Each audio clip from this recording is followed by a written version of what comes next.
স্বাগত জানাই আমাদের তৃণমূল কংগ্রেসের আমাদের রাজনৈতিক দলের ভবনে আপনারা এসছেন শর্ট নোটিশে।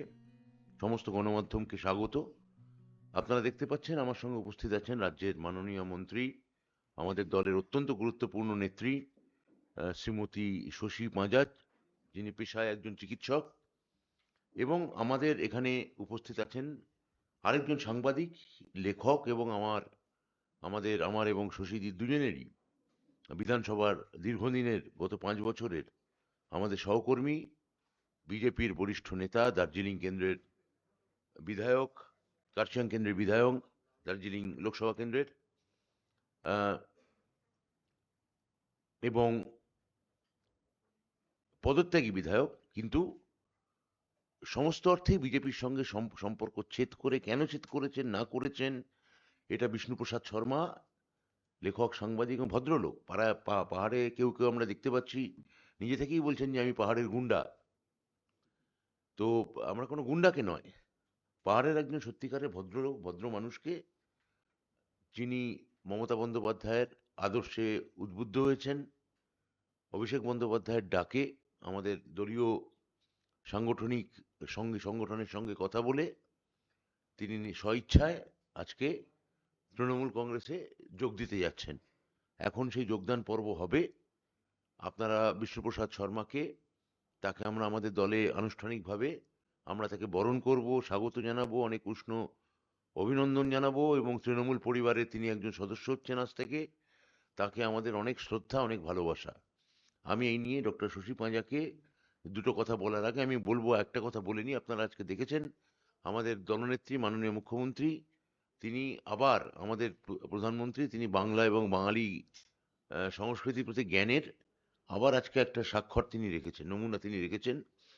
তিনি ঠাকুর পরমহংসদেব বা রামকৃষ্ণদেবকে তিনি আজকে স্বামী বলে উল্লেখ করেছেন। এখন আপনারা জানেন যে আমার মুখ্যমন্ত্রী ইতিমধ্যেই সেই নিয়ে দীর্ঘ বড় টুইট করেছেন, এবং এই বঙ্কিমদা থেকে শুরু করে প্রধানমন্ত্রীর যাবতীয় বাঙালি সংস্কৃতি সম্পর্কে কেন এই ধরনের গায়ে পড়ে যেচে একটা অপমান করাই বলবো, যে যিনি শ্রী শ্রী রামকৃষ্ণদেব বলতে পারতেন, ঠাকুর রামকৃষ্ণদেব বলতে পারতেন, রামকৃষ্ণদেব পরমহংস বলতে পারতেন, কিন্তু তার কি যে যে যে বিশেষণ বিবেকানন্দের আগে প্রযোজ্য, সেই বিশেষণ কেন তিনি রামকৃষ্ণদেবের আগে লাগাচ্ছেন তা সত্যি আমাদের কাছে ধোঁয়াশা।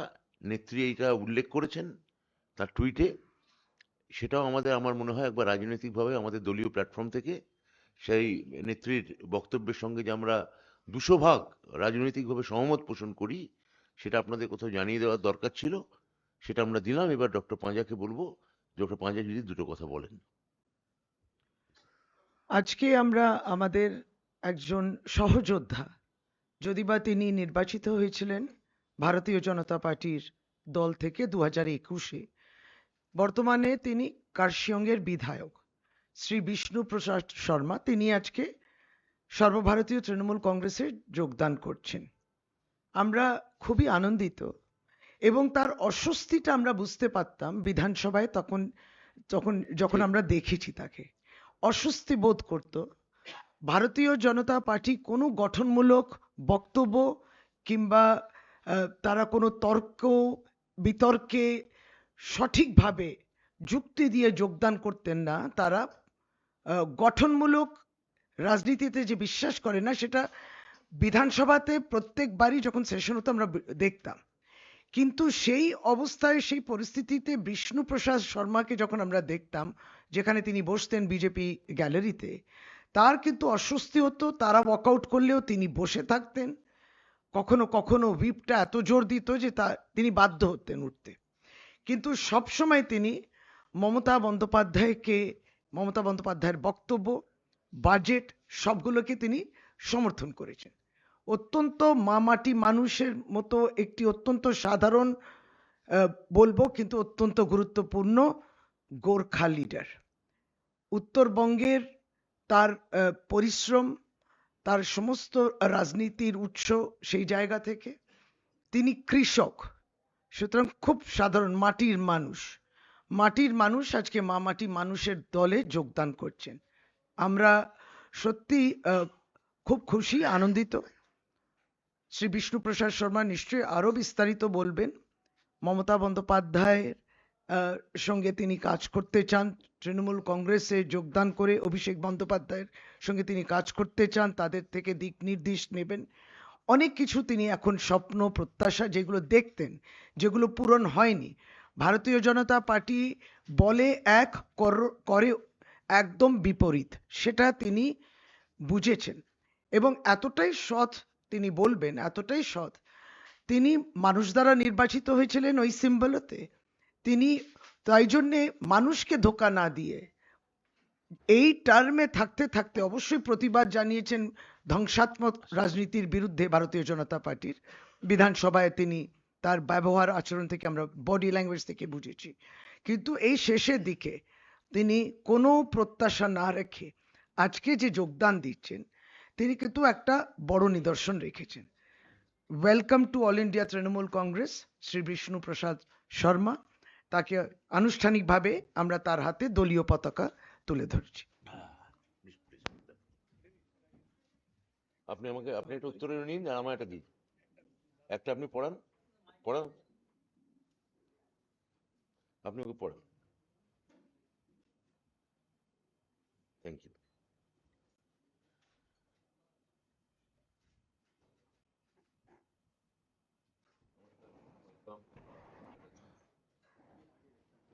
হ্যাঁ হ্যাঁ,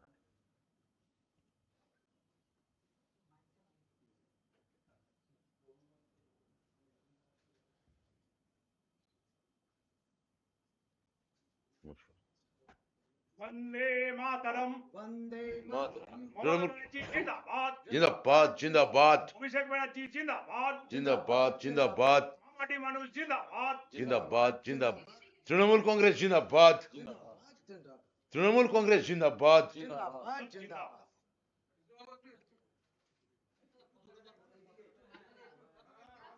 হ্যাঁ, এই হ্যাঁ,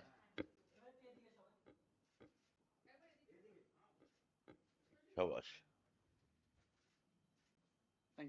thank you. I think we can request Vishnu to say few words.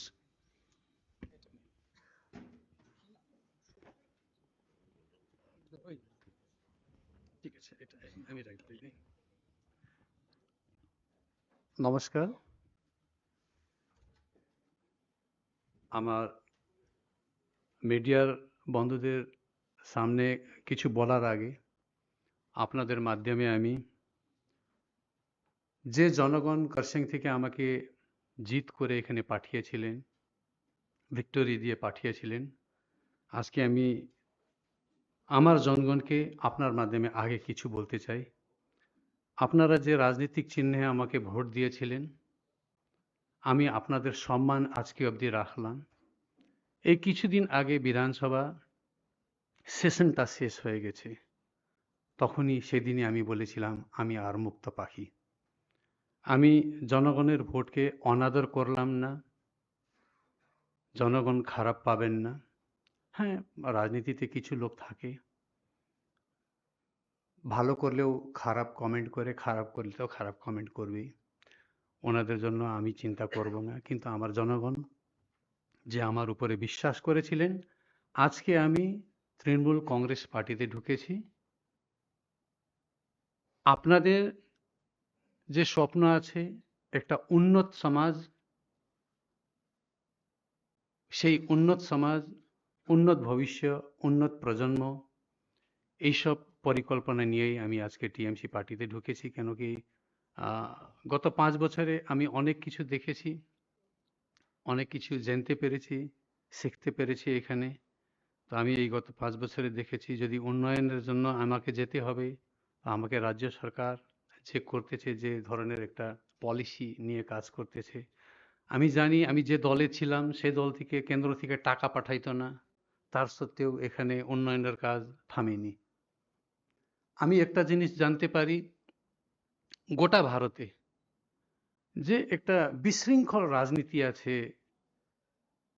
যে যে আজকে রাজনীতি যে পর্যায়ে চলে গেছে, যে অবসান আছে, ওই রাজনীতিকে চ্যালেঞ্জ যদি ভালোর জন্য কেউ করতেছে, কোনো একটা মুখ্যমন্ত্রী, তো গোটা ভারতে আমরা একটাই চেহারা দেখতে পারবো, সেই চেহারা আছে মাননীয় মমতা ব্যানার্জি। তো আমি 5 বছর সেখানে বসে অনেক দেখলাম, আমাকে অনেক ব্যথা হইতো, আমি দল ছাড়তে পারতাম না, কেন কি জনগণের একটা স্বপ্নের উপরে একটা প্রশ্ন উঠতো আমার জীবনে। আমি সেখানে কুণ্ঠা নিয়ে বসেছিলাম, কেন কি আমি একটা মানুষ, আমি যখন জন্ম নিয়েছি আমি একটা মানুষের রূপে জন্ম নিয়েছি। আর আমি জানি মানুষের দুটোই জাত হয়, স্ত্রী আর পুরুষ, আর মানুষের একটাই ধর্ম হয়, মানবতা, হিউম্যানিটি। কিন্তু আমাকে এইখানে ধর্মের রাজনীতি করতে হচ্ছে, তার জন্য স্লোগান দিতে হচ্ছে। 5 বছর গোটা দেশে কোনো না কোনো জায়গায় একটা ইলেকশন হইতে থাকে, আর সব কেন্দ্রের সব লিডার, সব মন্ত্রী, যদি আমরা 5 বছরই 365 × 5 যদি আমরা ইলেকশনের জন্য সময় খরচা করি, তো আমরা দেশের জন্য কবে সময় খরচা করব? আমরা যে বিশৃঙ্খল রাজনীতিতে যাচ্ছি, হুম। এটা আমাকে ভিতরে ভিতরে পিঞ্চ করতো অনেক কিছু। আর তারপরে আমার গোর্খা জনগণ, 17 বছর ধরে গোর্খা জনগণ অন্ধকারে আছে। একটা আলো, বিজেপি টর্চ লাইট দেখাচ্ছে, এই যে এটা তোমাদের আলো, এটা এটা এটা সূর্য, টর্চ লাইটকে বলতেছে এটা সূর্য। আর সূর্য কি লেখা আছে? পিপিএস। পিপিএস মানে কি আমাকে বোঝানো হয়েছে? গোর্খাল্যান্ড। তো যে জিনিসটা ওনারা ম্যানিফেস্টোতে রেখেছিলেন, সেই জিনিসটাই তো আমি 5 বছর বললাম। আমি তো পার্টির ধার থেকে বাইরে তো গিয়েছিলাম না, পার্টির ধারের ভিতরেই তো আমি বলতেছিলাম। তাহলে পার্টিকে কেন আমার কথাটা পছন্দ হইল না? কেন কি ওনারা গোর্খাদেরকে মিথ্যা বলতেছেন? এই যে আমাদের মাননীয় গৃহমন্ত্রীর একটা শব্দ আছে, কি বলে ওইটা,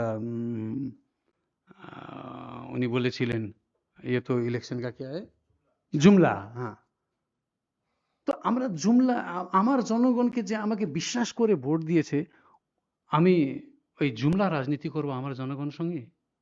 আমি আজকে এখানে কিটান করে বলতে পারবো, ভারতীয় জনতা পার্টি গোর্খা জাতিকে কিচ্ছু দিবে না, একটা সুতা ধাগাও দিবে না,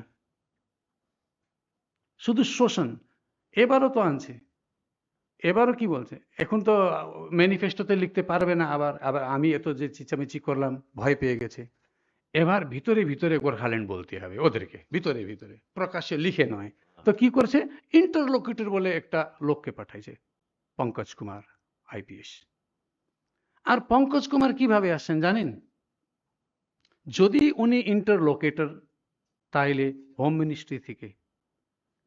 মিনিস্ট্রি থেকে, লেটার কই, ওনার অ্যাপয়েন্টমেন্ট লেটার কই? অ্যাপয়েন্টমেন্ট লেটার নাই।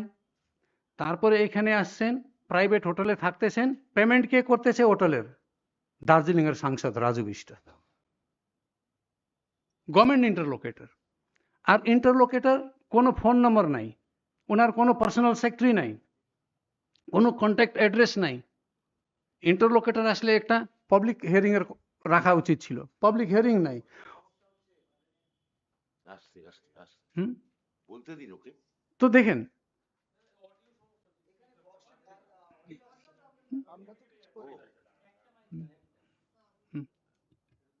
তো ইন্টারলোকেটর মানে, এখন দেখেন ওনার না অফিস আছে,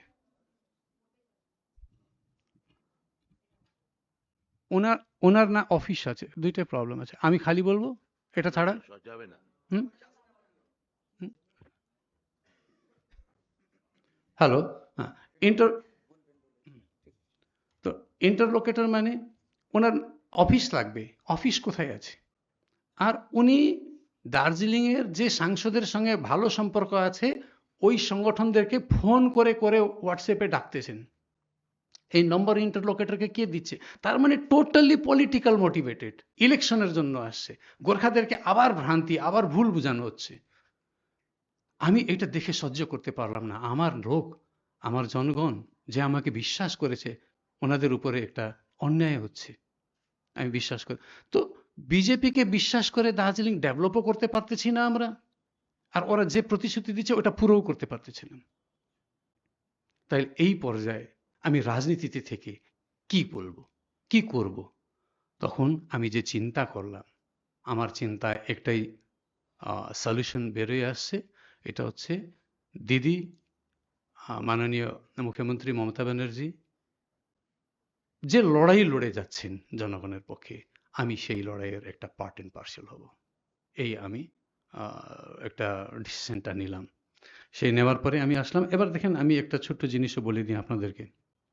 আমি যেমন এসআইআর, আমি শুরু থেকে আপনারা দেখেন, আমি বিজেপি টিএমসি আসার আগে, আজকে তো আমি টিএমসিতে ঢুকতেছি, হ্যাঁ আমি আজকে টিএমসিতে ঢুকতেছি, এর আগেই আমি অনেকবার আমার পোস্টকে দেখলে আপনি দেখতে পারবেন আমি এসআইআরকে বিরোধিতা করেছি। এসআইআর নিয়ে শুরুতে আমি কেন বিরোধিতা, শুরুতে বোঝার আগেই আমি বিরোধিতা করেছিলাম এই এসআইআর। স্পেশাল ইন্টেন্সিভ মানে স্পেশালি করতে হয়, তার উপরে স্পেশাল ওয়ার্ড দেওয়া আছে, হ্যাঁ। তো এই যে এসআইআর করা হচ্ছে, এটা এত শর্ট টাইমে কেন করতেছেন এনারা? এটা তো একটু সময় নিয়ে করা উচিত ছিল। এই যে কালকের ঘটনা দেখেন আপনি, সব এখন ক্লোজ হয়ে গেছে, এসআইআর কাজ সব ক্লোজ হয়ে গেছে, এখন চিঠি আসতেছে অমুক অমুক ডকুমেন্ট চলবে না। তাহলে যারা সাবমিট করেছিল ওনাদের কি হবে ভবিষ্যৎ? ওনারা কি আর ভোটে থাকবেন না? পাহাড়েও অনেক জনগণ এবার বঞ্চিত হবেন, এটা আমি এখনই বলতেছি। দেখেন, এই লড়াই আমি লড়ব। এই এসআইআর টোটালি একটা সুস্থভাবে চলা, ডেমোক্রেটিক ভাবে চলা গভর্নমেন্টকে নীল ডাউন করার যোজনায় এই এসআইআর এখানে লাগু করা হয়েছে, যেটা হবে না। এটা বিহার নয়, এটা পশ্চিমবঙ্গ।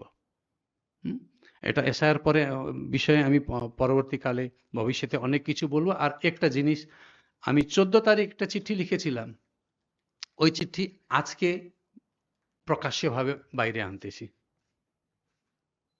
এই 14 তারিখ চিঠি ছিল আমার chief election commissioner of India, আর এটা কপি দিয়েছি আমি chief electoral officer West Bengal আর সুপারিনটেন্ডেন্ট অফ পুলিশ দার্জিলিং। এই চিঠিটা কমপ্লেন আছে আমার কিছুদিন আগে, রিপাবলিক ডে 26শে জানুয়ারির দিন আমার বিধানসভা এলাকায়। আমি কেন চিঠি দিলাম তার কারণ, আমার এলাকায় ঘটেছে এই ঘটনা। আমার বিধানসভা এলাকায় কার্শিয়াংয়ে মন্টিভিট গ্রাউন্ডে ভারতীয় জনতা পার্টি একটা পলিটিক্যাল প্রোগ্রাম করছে গণতন্ত্র দিবসের দিন। ঠিক আছে, এটা ওনাদের, আমরা হইলে আমরা পলিটিক্যাল প্রোগ্রাম গণতন্ত্র দিবসের দিন করি না, ওনারা করলেন, ওনাদের বোঝা কি আছে জানি না। কিন্তু সেই মিটিংয়ে রাজু বিষ্টা যে স্পিচ করেছেন, সেই স্পিচের বিরুদ্ধে আমি ইলেকশন কমিশনে এই চিঠি দিয়েছি। আমি স্পিচের পোর্শনটা আপনাকে পড়ে, ওই যে পোর্শনে আমার বিরোধিতা আছে, আমি আগে যে উনি নেপালিতে স্পিচ করেছিলেন নেপালিতে বলবো, तारपरे আমি তার ইংরেজিতে বলবো। उनी बोलेছিলেন 2026 मोदीजीको नेतृत्वमा पश्चिम बङ्गालमा पनि भारतीय जनता पार्टीको सरकार बनिन्छ अनि यो पुलिसको डन्डा मेरो हातमा आउँछ। सोच्नुहोस् त, त्यो पुलिसको डन्डा मेरो हातमा आउँछ, कस कसले कुटाइ खान्छ त्यो लिस्टमा बादमा बनौला।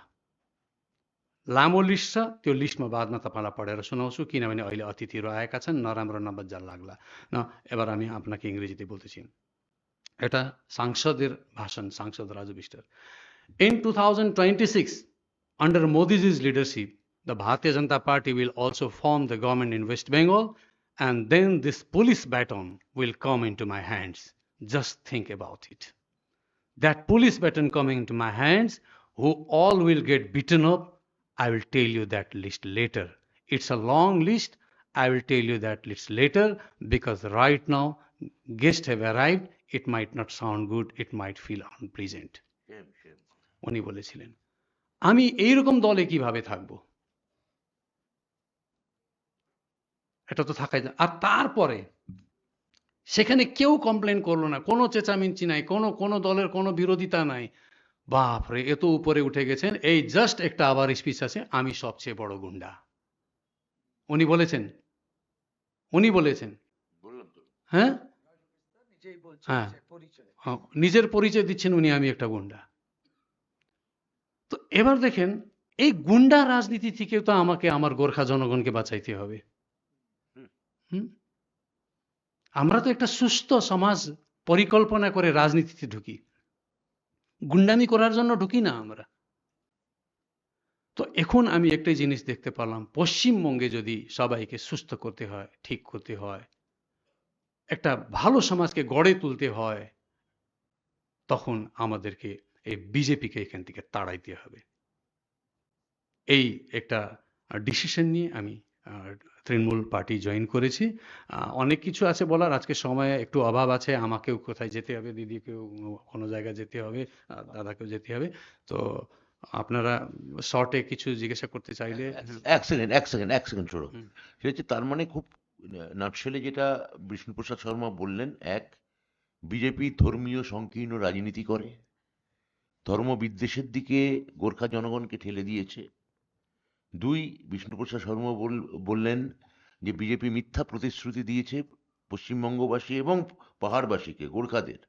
গোর্খাল্যান্ড নামে একটা মূলো বা ধোকার টাটি তারা বছরের পর বছর ঝুলিয়ে রেখেছে, এবং গোর্খাল্যান্ড কখনোই বিজেপি এই লাগু করবে না, এটা তাদের একটা জুমলা।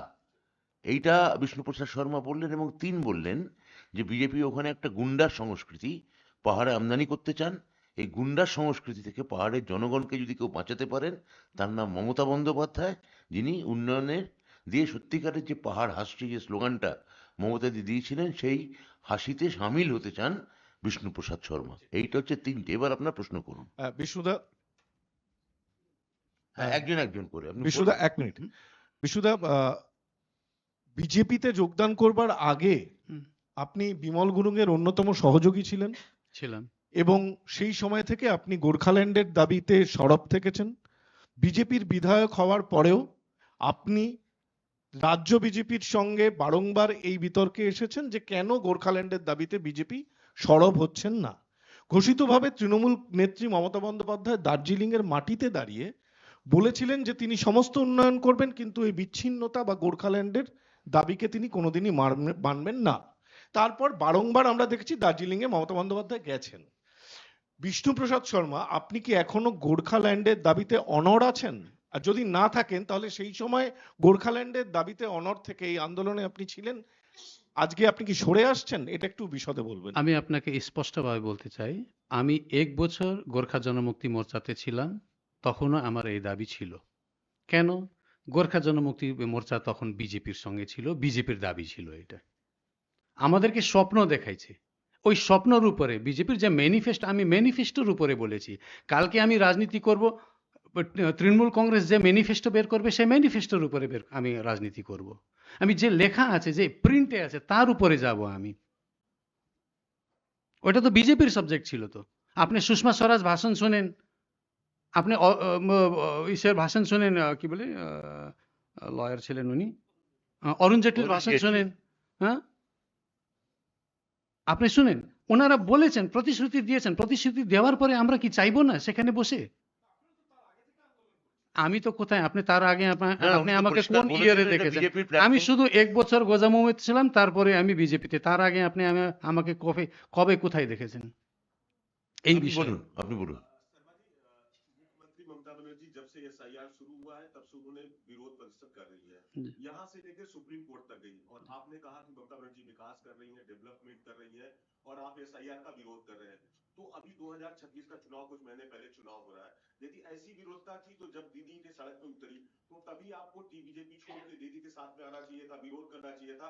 अभी चुनाव है इसलिए आप बीजेपी छोड़ के टीएमसी में आ रहे हैं। ऐसा नहीं है, मैं अभी आपको बताया भी था ये बात कि लास्ट असेंबली जब तक लास्ट नहीं हुआ, असेंबली का लास्ट सेशन का लास्ट डेट, तब तक मैंने अपने जनता को धोखा नहीं दिया। तब तक उन्होंने मुझे बीजेपी के सिंबल में जिताया था, मैं बीजेपी में रहा।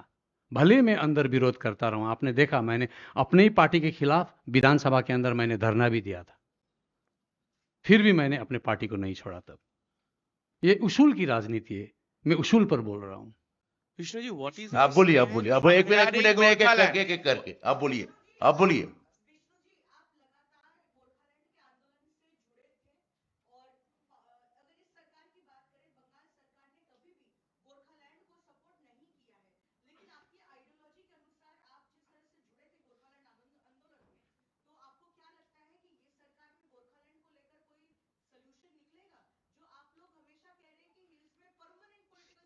सबसे पहले आपको एक चीज बता दूं, ये सब्जेक्ट किसकी है? एक सेंट्रल सब्जेक्ट होता है, एक स्टेट सब्जेक्ट होता है, स्टेट कंकरेंस लिस्ट और सेंट्रल कंकरेंस लिस्ट।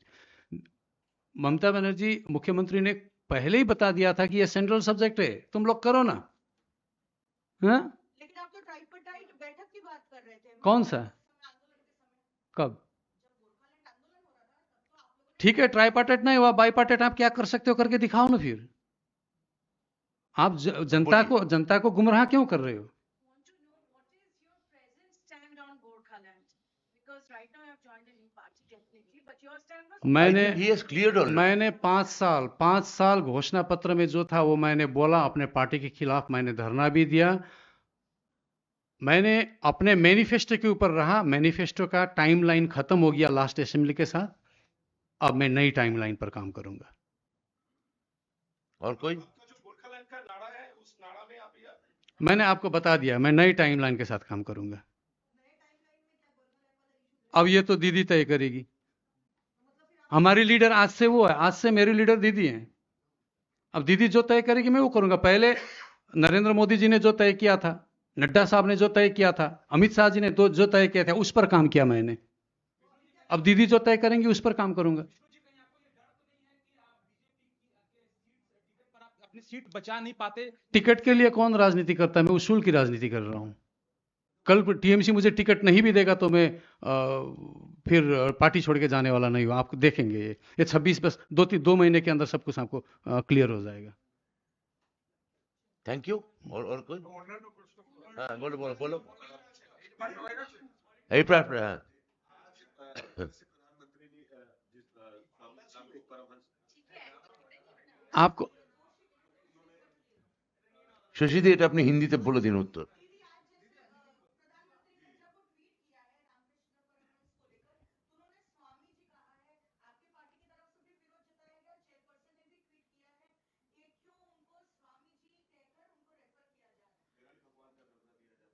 देखिए, आज अगर आप पश्चिम बंगाल की ओर नजर रखें, बेलूर मठ से शुरू करके जहां भी सब भक्तगण जो हैं श्री श्री रामकृष्ण परमहंस देव ठाकुर की जन्म महोत्सव में शामिल हैं। भक्ति उस जगह है। आज प्रधानमंत्री ने अपने ट्वीट द्वारा उन भक्तों की जो इमोशन है, उनकी भक्ति को भी आहत किया है। दरअसल बात यह है, ममता बनर्जी क्यों इस बात को लिखी? क्योंकि बंगाल के लिए नरेंद्र मोदी या भाजपा को कोई समय नहीं है, उनके हाथ में समय नहीं है। वो एक खुजरा एक ट्वीट दे दिए, छोड़ दिए। अगर मन लगा के आप ट्वीट करते हैं तो इस तरीके से आप स्वामी ठाकुर या हमेशा की तरह बंगाल में हमारे जो आइकॉन्स हैं उनको इस तरीके से आप बदनाम या अपमानित नहीं करते। यही बात है कि बंगाल के लिए उनके पास वक्त नहीं है, अटेंशन नहीं है। यही साफ जाहिर होता है आज उनके ट्वीट से। इसलिए हम लोग बहुत उत्तेजित हैं, ममता बनर्जी बहुत उत्तेजित है। और हमारे जो श्री बेलूर मठ के जो भक्त हैं और वर्ल्ड वाइड है, सभी ये देख के चौंक गए हैं। ये सब क्या? देखिए, दिखावे वाली राजनीति या दिखावे वाली धर्म आज साफ जाहिर होता है इस ट्वीट से। Didi, I am compliment on this that you know that the Mohandas Karamchand Gandhi is a famous Gujarati, Bhaisabi, famous Indian, and his his title is Mahata. If I tell that Shami Mohandas Karamchand Gandhi or Thakur Mohandas Karamchand Gandhi, it is not good for the Gujarati pride or Indian expression. So this is kind of the same kind of thing is done by Honorable Prime Minister. दीदी, हुमायूं कबीर के wife के खिलाफ एक आरोप, police ने notice भेजा है कि उन्होंने जो है इलीगली एनक्रोचमेंट उनके घर का किया है। दरअसल एक वेटलैंड है, वाटर बॉडी को बनाया गया है, इसके लिए पुलिस ने कार्रवाई किया है। क्या ये पहले भी आपके पार्टी के विधायक वो थे तब कार्रवाई नहीं हुआ? क्या हम देखेंगे इस तरीके की राजनीति, जिस तरीके से इसको लेकर हम देखते हैं यूपी बिहार में बुलडोजर की राजनीति भी चलती है, तो इस तरीके की कड़ा कार्रवाई होगा फिलहाल? देखिए, तृणमूल कांग्रेस इस बात से विचलित नहीं है कि हुमायूं कबीर क्या बोल रहे हैं या क्या कर रहे हैं। कोई हम लोग विचलित नहीं है। तो अगर कार्रवाई हो रही है तो फिर भी आप सवाल करते हैं, अगर न भी हो तो आप सवाल करेंगे। और कौन कौन पार्टी को वो बिलोंग करके कब कब कहां से कहां छलांग मारे हैं ये सब आप जानते हैं। तो इसमें कोई रिवेंज पॉलिटिक्स या वेंजेंस पॉलिटिक्स वाली बात नहीं है। कार्रवाई को तो होने दीजिए, सच्चाई तो उभर के ही आएगी। और हम लोग बहुत व्यस्त हैं। अभी युवा साथी प्रकल्प जो जिस तरीके से कैंप चल रहा है, बंगाल के विकास के लिए ममता बनर्जी ने लगातार काम किया है। 15 साल काम किया है, लेकिन अगर बंगाल के इस विकास के काम को ढकने की कोशिश, या हम लोग हमेशा जो कहते हैं कि दीदी बोले छी तो धर्म जार जार उत्सव सबार, सब धर्मों को लेके, सब जाति और भाषा को लेके, ये है बंगाल की परिचय, तोड़ के नहीं होने वाला कुछ। कल आप देखे ना बिहार में कि मटन बिक्री कर रहे हैं तो बोले मटन क्यों बिक्री कर रहे हैं, यहाँ भी बोला गया आप मच्छी क्यों खाते हैं, मटन क्यों खाते हैं, आप अंडा क्यों खाते हैं, आपके खाद्य अभ्यास क्या होगा, आप क्या कपड़े पहनेंगे, आप कौन सा भाषा बोलेंगे, आप कौन सा धर्म कैसे पालन करेंगे। आप तो जानते हैं दिल्ली एआई समिट में क्या हुआ, आप सोच भी नहीं सकते कि दिल्ली के एआई समिट में ये सब हो रहा है। क्या हुआ, ये एआई समिट में ये होता है। आज बिल गेट्स भी चूक के वापस आ गए। दीदी हुमायूं कबीर से जुड़ा हुआ एक सवाल है। नहीं এক এক করে না, दीदी, आपका ये obsession with Humayun Kabir should and, talk about development. It must be and. दीदी एक ही सवाल है सिर्फ बाबा रामदेव का कहना है कि ये जो भूमि है ये राम का है, ये शिव का है, बाबरी का जो नाम लेगा वो बर्बाद हो जाएगा।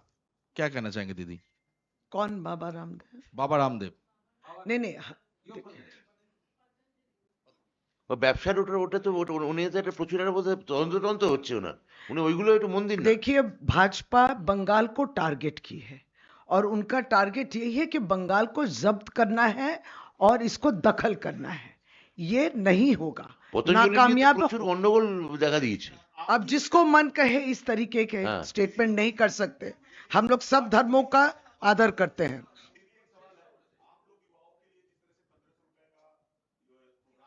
चल रहा है, युवा साथी शुरू हो गया है। अब आज से बीजेपी की तरफ से जुबो अड्डा का एक प्रोग्राम का ऑर्गेनाइज किया जा रहा है। क्या कहेंगे 26 के पहले वो लोग भी इस तरह का प्रोग्राम कर रहे हैं? आप चाय पे चर्चा कीजिए, मन की आई बात थिंक उसका कीजिए, नाम होगा युवाओं को लेके अड्डा गड्ढा कीजिए। होगा, वो जुबा का गड्ढा, वो देखिए, अड्डा नहीं है। चाय पे चर्चा कीजिए या मन की बात कीजिए हाँ। या युवाओं को लेके अड्डा कीजिए, वो गड्ढा ये- है। हाँ, वो गड्ढा ही है, गड्ढे में ही पहुंचेंगे आप। হ্যাঁ।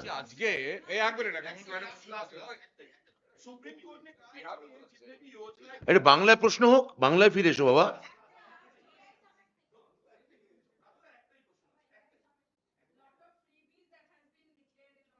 বাংলা চাই, বলছি এটা বাংলা চাই। Money has been spent. বলছি খয়রাতি সংস্কৃতি নিয়ে আজকে সুপ্রিম কোর্ট প্রশ্ন তুলেছেন। প্রধান বিচারপতি সহ 3 বিচারপতির বেঞ্চ বলেছেন যে উনি বলেনি, তারপর আমি বলছি। অধিকাংশ রাজ্য আর্থিকভাবে ঘাটতিতে চললেও সার্বিক উন্নয়নের বিষয়টা সরিয়ে রেখে এইভাবে খয়রাতি রাজনীতি চালিয়ে যাচ্ছে, এটা ভেবে দেখা উচিত। আমরা আবারও বলি, also in English, diversionary politics is what BJP has practiced in.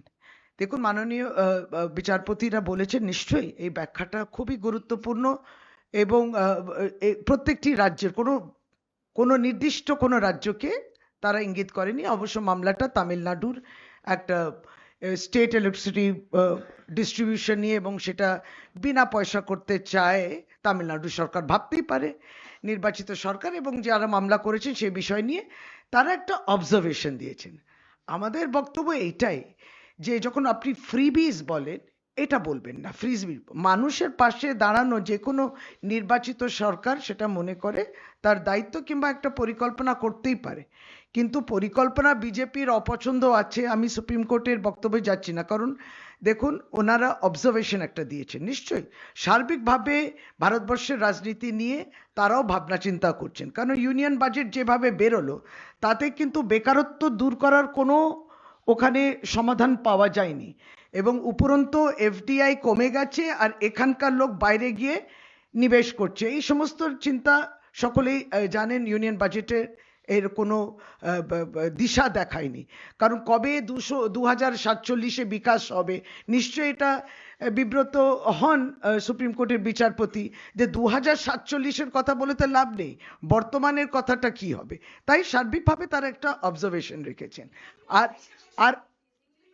আর ভারতীয়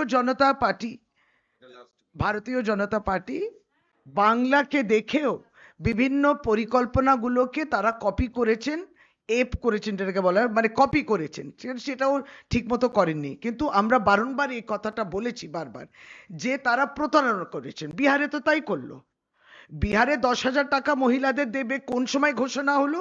যখন মডেল কোড অফ কন্ডাক্ট চালু হয়ে গেছে, আরম্ভ হয়ে গেছে।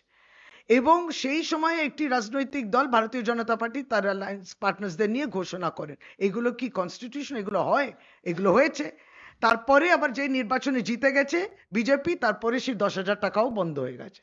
মমতা বন্দ্যোপাধ্যায় 2021 বলুন, 2023-24 বলুন, তারও আগে বলুন, কন্যাশ্রী, রূপশ্রী, লক্ষ্মী ভাণ্ডার ইত্যাদি পরিকল্পনাগুলো এবং যুবসাথী যদি মনে করেন, এটা কোনোটা ভোট কেন্দ্রিক নয়। আর মানুষের পাশে, যুব সম্প্রদায়ের পাশে দাঁড়ানোর কি একটা অপরাধ? না, আমি তো কেন? এটাই বুঝতে পারছি না যে খয়রাতি সংস্কৃতির সংজ্ঞাটা কি। খয়রাতি সংস্কৃতি বলতে কি নির্দিষ্টভাবে মাননীয় বিচারপতি কিছু বুঝিয়েছেন? উনি কিছু বোঝাননি, উনি একটা অবজারভেশন, ওনার একটা দৃষ্টিভঙ্গির কথা বলেছেন। এবার খয়রাতি সংস্কৃতি মানে তো একটা একটা বড় মানে পুরো ভারতবর্ষের যে উন্নয়ন কেন্দ্রিক যে অনুদান দেওয়ার যে বিষয়গুলো, সেটা মানুষের মৃত্যু থেকে শুরু করে মানুষের বিপদে আপদে পাশে দাঁড়ানো, সবই তাহলে খারিজ হয়ে যায়। কিন্তু আমাদের মতো দেশে এই রাজনৈতিক চর্চা বা এই অভ্যাস, এটা যে কেবলমাত্র তৃণমূল কংগ্রেস আমলে হয়েছে তো নয়, কেন্দ্রীয় সরকার করে বহুদিন ধরেই ভারতবর্ষে এটা চলে আসছে। বাম আমলেও আমরা দেখেছি যে মানুষ মারা গেলে কোনো কোনো ক্ষেত্রে তাকে ক্ষতিপূরণ দেওয়া হয়েছে। এই যে দিল্লিতে যে বিস্ফোরণ হলো, বিজেপি সরকার তার পরিবারকে টাকা দেওয়ার কথা বলেছে, ঠিক কাজই তো করেছে। টাকাগুলো দেয়নি, অন্য কথা। অর্থাৎ প্রতিশ্রুতি দিয়েও তারা টাকা দেয়নি। সে নিয়ে গণমাধ্যমে অনেক লেখাও বেরিয়েছে। ফলে মাননীয় বিচারপতি খয়রাতি সংস্কৃতি বলতে কি বলেছেন বা কি বুঝিয়েছেন সেটা আগে স্পষ্ট হোক, তারপর এটা নিয়ে আরো বিশদে কথা বলা যাবে। बहुत बोला सब। अरे see, we have not seen the actual text of the words which honorable justices have mentioned. But having said that, the general impression that everybody, you, me, and have got is that they have said that any kind of such schemes where you are giving monetary benefits, all governments should refrain or restrain, or anything which comes free, we should move away from that. That kind of policies. That is an observation of the government. You know, there was a time during COVID times when Nobel laureates like Abhijit Vinayak Banerjee also said that money should be in the hands of the people. There will be specific instances. So this is the observation of the Supreme Court. Obviously, they have also looked at the union budget of this year, and there is no reflection as to how unemployment will be tackled and what is the general economic situation where there is so much of food inflation, there is market inflation, there's consumer inflation. So they are concerned. You see, when you have 80 crore Indians getting rations free, then there is something to look at. So this is a general observation. There is no এবার শেষ particular state that they have indicated. যে আজকে যুবসাথী প্রকল্পে যেটা চলছে গোটা রাজ্য জুড়ে, সেখানে দেখা যাচ্ছে যে কিছু কিছু জায়গায় যেমন কাটুয়ায় সিপিএম সহায়তা করছে, বিজেপি সহায়তা করছে, এইটাকে কিভাবে দেখছেন? অবশ্যই এটা মমতা বন্দ্যোপাধ্যায় যে প্রকল্প, যদি ঠিকঠাক রাজনীতি করেন আপনারা, যে দলই করুন, বিজেপি বা সিপিএম, তাদের এসে সরকারের পাশে দাঁড়াতে হবে। এবং তারা এসে দাঁড়িয়ে যে যারা অ্যাপ্লাই করছেন তাদের সহায়তা করছেন, ভালো কাজ করছেন তো। তাহলে তারা ওই সিপিএম কর্মী বা বিজেপি কর্মী, তারা সরকারকে, সরকার তো সবার, তারা মমতা বন্দ্যোপাধ্যায় সরকারি প্রকল্পকে এসে তারা পাশে দাঁড়াচ্ছেন। আমরা তো এটাকে ওয়েলকাম করব। কালকে যে আইপ্যাক মামলায় সেখানে ইডি তার হলফনামা কয়েকটা চাঞ্চল্যকর অভিযোগ করছে, ওরা দাবি করছে একটা হচ্ছে মুখ্যমন্ত্রী যেগুলো নিয়ে গেছে সেগুলো শুধুমাত্র তৃণমূল কংগ্রেসে ছিল কিনা সেটা দেখুন, এটা নিয়ে 18 তারিখ মামলার শুনানি আছে। 18 তারিখে এটা মানে আমার মনে হয় যে এটা আইনি মোকাবিলা হওয়াই ভালো। এটা আমাদের এখান থেকে দাঁড়িয়ে এখানে কথা বলার মানে নেই। Next. Yes, done. No. এটা শেষ করি এবার।